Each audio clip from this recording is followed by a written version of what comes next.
invitando a nuestro primer testimoniante, que es Marta Giraldo Alaiza.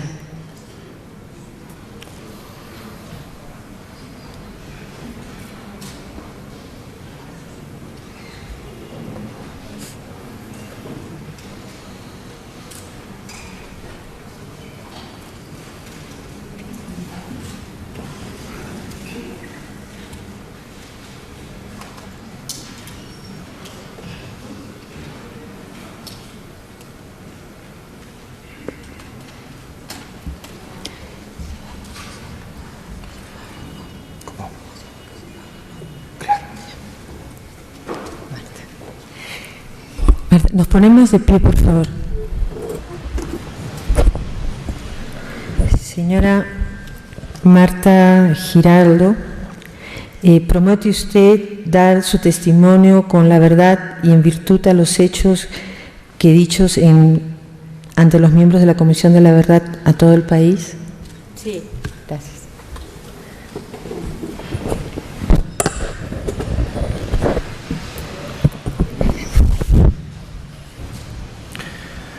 Doña Carmen Marta Giraldo Alaiza, usted viene a esta audiencia pública sobre la violencia en el altiplano libre y voluntariamente a compartir con la Comisión de la Verdad y Reconciliación su experiencia personal y la experiencia de la organización a la que usted pertenece o perteneció, testimonio que será de fundamental importancia, de fundamental utilidad para la investigación que viene haciendo la Comisión de la Verdad. Tenga la plena seguridad de que su testimonio constituirá un valioso aporte para este trabajo que venimos haciendo. Por eso creo necesario hacer una pequeña invocación para que con la libertad propia de esta situación proceda a dar su testimonio. La escuchamos. Gracias. Buenos días. Señora y señores comisionados, compañeras y compañeros, señoras y señores. Empiezo mi intervención con un reclamo. Si Puno es considerado un ejemplo de resistencia cívica a la violencia, lamento profundamente la ausencia del presidente de la Comisión de la Verdad y los demás miembros de la comisión. De este ejemplo que es Puno, todos tenemos muchas lecciones que sacar. Estoy segura que quienes están presentes transmitirán efectivamente lo que aquí pongamos como testimonios, pero sin duda el pueblo puneño hubiera merecido la presencia de todos.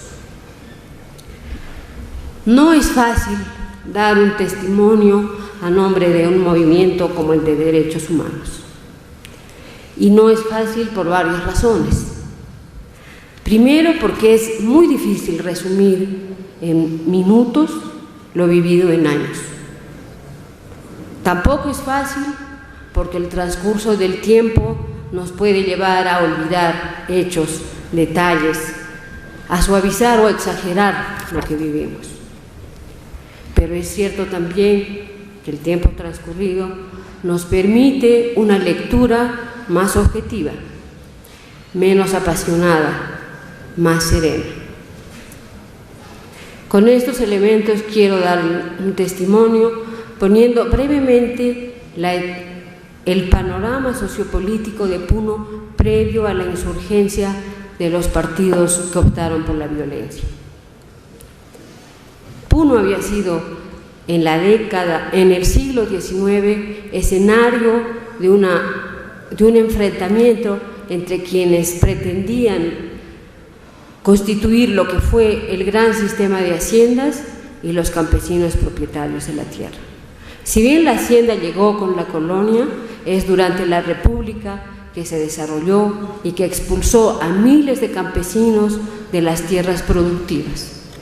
La articulación de Puno al mercado lanero internacional despertó la ambición por las tierras, y es entre la mitad del siglo XIX y las primeras 3 décadas del siglo XX que se configura el gran sistema de haciendas que excluye a la gran población campesina de un elemento sustancial para la vida, que es la tierra. La reforma agraria de Velasco benefició parcialmente a ese campesinado, sobre todo al feudatario o colonos, marginando a las comunidades campesinas y a muchas parcialidades. Una década de aplicación de la reforma agraria evidenció esa marginación. La expropiación de tierras era una experiencia fresca, vivida, siempre recordada. Por lo tanto, una reivindicación a la que nadie había renunciado. En la década del 70, la presencia de una iglesia comprometida con los pobres, de una izquierda que opta por la justicia y de un conjunto de ONGs que deciden trabajar bajo la filosofía de la educación popular, se movilizan y mueven en el campo. Y el campo ya también tenía su propio movimiento liderado por comunidades campesinas. Una década de acción conjunta de intereses comunes que habían optado por causas supremas como la justicia y la lucha por la vida, se encuentran a principios de la década del 80 con la insurgencia de Sendero Luminoso y de la MRTA. Por lo tanto, la presencia de los actores sociales, políticos, religiosos que encuentra y que enfrentará Sendero no son fruto de la casualidad. Son una presencia consciente y asumida por quienes nos encontramos en ese momento en el campo. Y eso explica la respuesta, que por supuesto no es espontánea. Es fruto de esfuerzo, de apuesta, de compromiso, de entrega y de mística. Cuando insurge Sendero, tampoco no nos encuentra inexpertos en el trabajo de derechos humanos. Varios ya teníamos experiencias previas de solidaridad internacional y sobre todo en Puno, una experiencia maravillosa de solidaridad con el pueblo boliviano que había acogido y había permitido la salida de muchos perseguidos políticos de la dictadura de García Meza. Esa experiencia en la que estaban involucrados muchos profesores universitarios y varios religiosos nos permitió ir formando un comité de derechos humanos, porque nos hicimos la pregunta: si somos capaces de hacer por hermanos de otro país, ¿por qué no somos capaces de hacer por los nuestros y por nosotros mismos? Esos son los orígenes de un gran movimiento que se concretó en la fundación del Comité de Defensa de los Derechos Humanos, que también tuvo lecciones que aprender del Comité de Derechos Humanos de Cusco, que se había formado meses antes. Los dos comités decidimos también en ese momento, porque el centralismo no solo es político y económico, no ser filiales de las organizaciones que en ese momento ya existían en Lima. Y decidimos conformarnos como comités independientes con nuestra propia filosofía y nuestra propia propuesta programática. Estos dos comités, en diciembre del año 82, conformamos también el CORSUR, el Consejo Regional de Defensa de los Derechos Humanos, con presencia de Apurímac, Madre de Dios, Tacna, Moquegua, Arequipa, Cusco y Puno. Estos esfuerzos eran fruto, por supuesto, de personas animadoras como Elizabeth Selem, como Jorge Polo, como Guido del Ran, como Daniel Estrada, Graciela Soldevilla y quien les habla, y muchas personas más. Entonces, cuando Sendero insurge, no nos encuentra desarmados. Ya teníamos experiencia, teníamos en el campo la presencia de una iglesia estrechamente vinculada con una reivindicación del campo, la lucha por la tierra. Teníamos a partidos de izquierda comprometidos con esa lucha y teníamos organizaciones sociales como la heroica Federación Departamental de Campesinos, que incorporó de una manera pionera a la mujer en la lucha por la tierra. No son mujeres como las que vemos ahora en los programas asistenciales, sumisas, mendicantes, sino mujeres conscientes de su rol, dispuestas a encabezar las marchas de lucha por la tierra. Mi saludo a esas decenas y centenas de mujeres campesinas que aún persisten en la lucha contra la pobreza y el abandono. ¿Qué encontramos de presencia de los grupos alzados en armas? Como a todos, sin duda nos sorprendió la insurgencia senderista, y también en Puno, que no se evidenció sino hasta el año 83. Los sectores convocados por Sendero fueron básicamente estudiantiles, algunos sectores del magisterio y una franja de jóvenes campesinos que tenían severos problemas de incorporación a la sociedad mayor. Ya no eran campesinos, muchos ya no querían ser campesinos, pero tampoco tenían escenario. Y detrás de cada una de estas historias había, por supuesto, historias de exclusión, de abandono, de orfandad, de complejos. En todo el transcurrir del trabajo en los derechos humanos, muy pocos campesinos encontré comprometidos con Sendero. Eran más una franja juvenil y profesional urbana que sabe Dios por qué optaron por una opción que desangró a nuestro país. Teníamos también una sólida federación con sus gremios distritales y provinciales, teníamos una iglesia en toda la jurisdicción del altiplano que había apostado por la vida, y teníamos un comité de derechos humanos que ya había desarrollado una experiencia maravillosa de participación ciudadana. Para quienes fundamos el CODE, la frase de defensores como la voz de los sin voz siempre nos pareció desafortunada. La gente tiene voz, y lo que el CODE tenía que hacer es que hable en voz alta. Nosotros no nos concebimos los defensores, sino los facilitadores, los que ayudaban a que esto se organizara. Por eso no es casual que el CODE hubiera partido de formar comités comunales, comités distritales, comités provinciales. Esta experiencia tuvo tres grandes aliados: la Iglesia, la Federación Departamental de Campesinos y un conjunto de profesionales entre abogados, asistentes sociales, periodistas, y que condujimos esta experiencia movilizadora.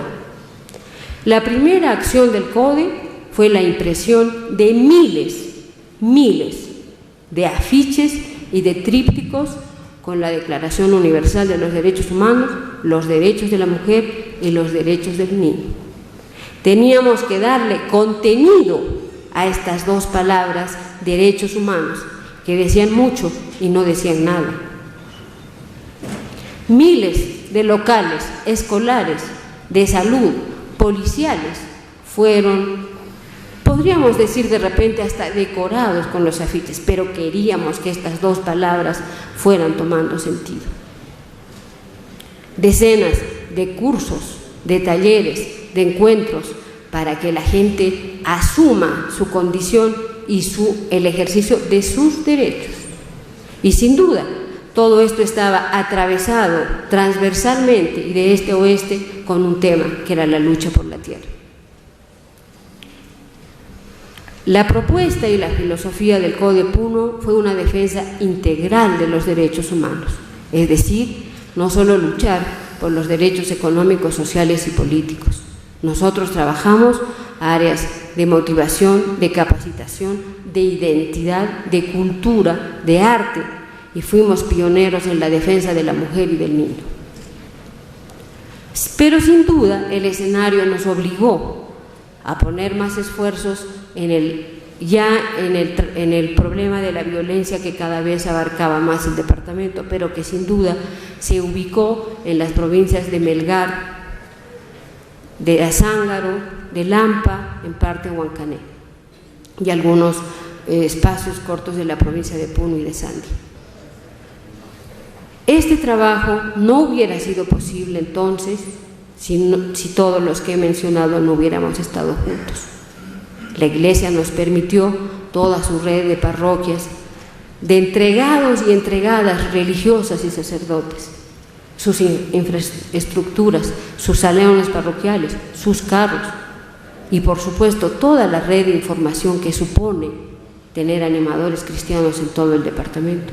Pero también tenía una voz que era Radio Onda Azul, en la que nosotros pudimos también tener un programa denominado Voces Libres, desde el cual no solo difundíamos los hechos de violencia, sino que buscábamos y pretendíamos que cada ciudadano fuera el defensor de sus derechos y de su colectividad. Como también tuvimos el trabajo estrecho de la Federación de Campesinos con sus líderes y sus lideresas desperdigados por todo este escenario altiplánico. Y por supuesto, tantos trabajadoras sociales, abogados, médicos, enfermeras que apoyaron nuestro trabajo. Pero también tuvimos un trabajo carcelario, porque las condiciones de estos presos comunes y políticos eran realmente infrahumanas. A medida que se va desarrollando el proceso de violencia, se van definiendo mucho más las formas de intervención. Nosotros optamos definitivamente por la no violencia. ¿Eso qué significa?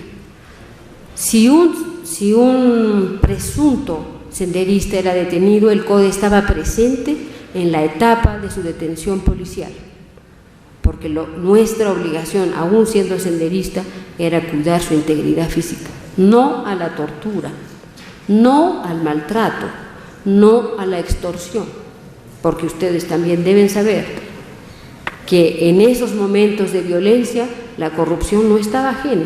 Uno podía salir si pagaba los miles de dólares que podían pedir los policías.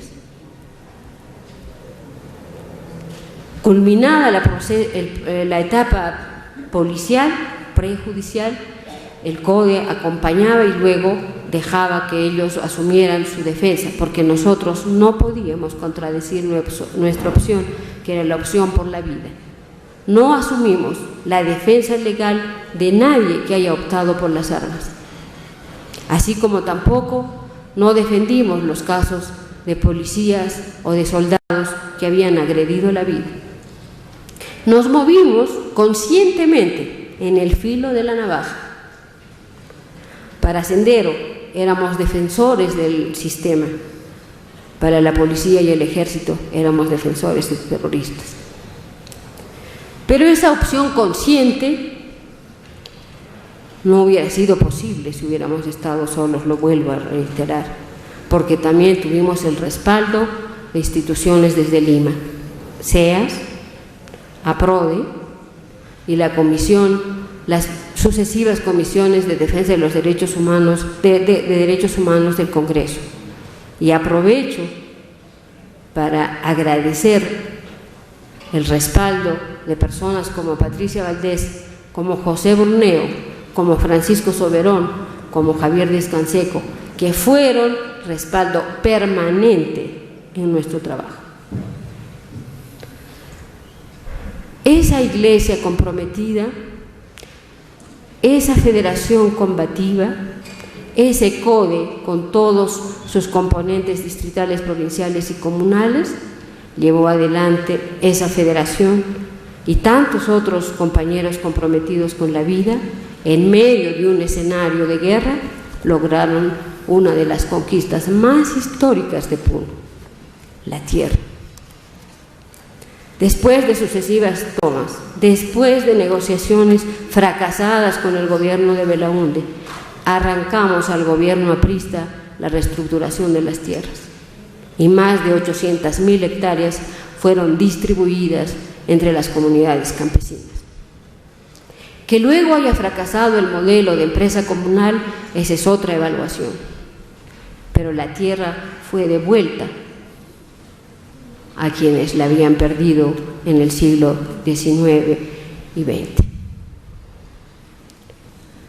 No voy a narrar casos realmente tremendos de violación de derechos humanos provocados por senderistas, por el MRTA y también el ejército y la policía, pero no puedo olvidar La muerte, por ejemplo, de nuestro compañero Marcelino Pachari, alcalde de Azángaro, activo miembro de su comité provincial. Como tampoco puedo olvidar la muerte de esos 8 oficiales de la policía hechos pedazos en un atentado policial en el sector Caca de Pucará. En realidad no puedo olvidar ninguna muerte, ni la de los campesinos, ni la de los soldados. Y a pesar del tiempo, y pensaba superada esta etapa, les confieso, todavía me duele el alma.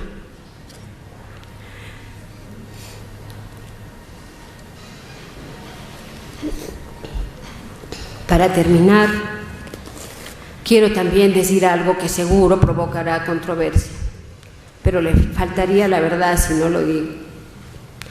La experiencia del CODE empezó a decaer por varias razones. El campesinado había conquistado la tierra y la federación había perdido ímpetus. Muchos de los militantes de los partidos de izquierda habían abandonado Puno y la Iglesia había optado, con razones que hasta ahora no conozco, pero que aún sin conocerlas no las acepto, la formación de las vicarías. Puedo entender, y además fue coordinada la creación de la Vicaría de Ayaviri. No habíamos logrado formar un CODE Melgar y la violencia se posesionaba en la provincia. Era necesario. La Vicaría de Melgar fue un acierto, pero hasta ahora, y esta es mi evaluación y mi sentimiento, las vicarías de Puno y las de Juli solo provocaron la frustración de la experiencia ciudadana más interesante de organización en defensa de los derechos humanos. Sin embargo, creo que hay que mirar adelante. Las víctimas, procesado todo este trabajo ya con la Comisión de la Verdad, esclarecidos los hechos, conocida la verdad, me imagino que tenemos ahora que dejar descansar a nuestros muertos y tenemos que recuperar la alegría de vivir. Quiero terminar diciendo que es necesario que convertamos el altiplano en un escenario de vida armónica entre hombres, de vida armónica entre hombre y naturaleza, un espacio de realización y utopía. Y que quienes vivimos ahora acá, quechuas, aymaras y mestizos, porque yo reivindico mi condición de mestiza y mi derecho también a vivir con la tierra, porque tenemos la tendencia a pensar que solo somos quechuas y aymaras. Todos tenemos aportes que dar y que estos 3 elementos sociales recuperemos la capacidad de investigar, de crear y transformar como lo hicieron nuestros ancestros pucaras y tiahuanacos.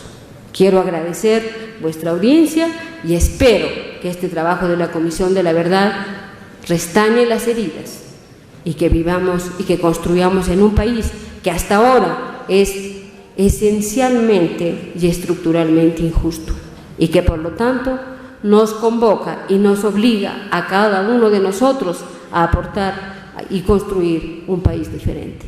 Gracias.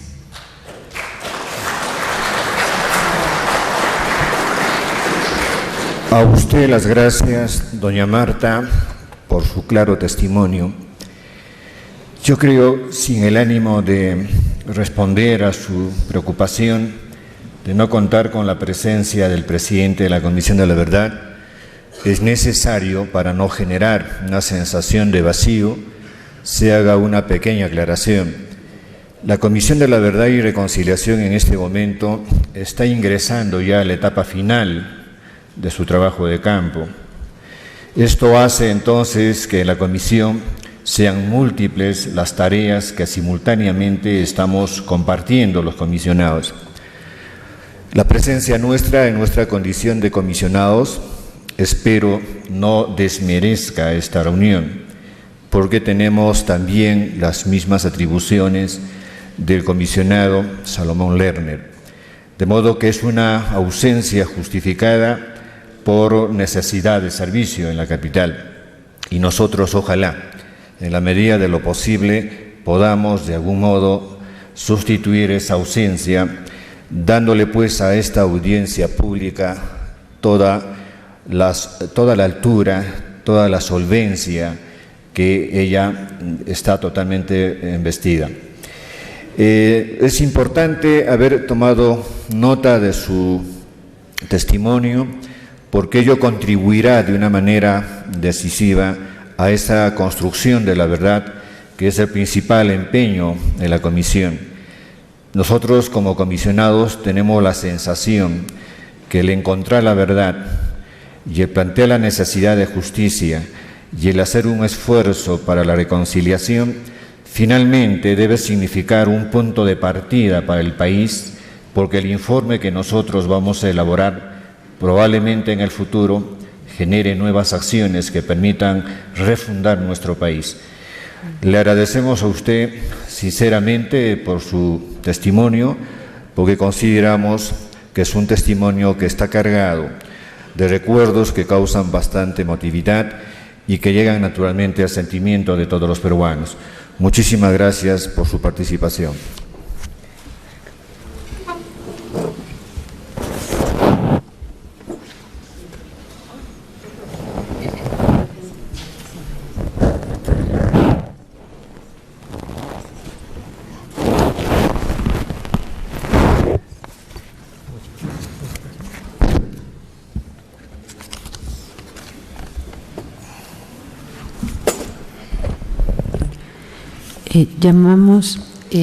Les agradecería al público presente que no exprese su respaldo o su solidaridad con los testimonios aplaudiendo. Es importante guardar silencio durante la audiencia.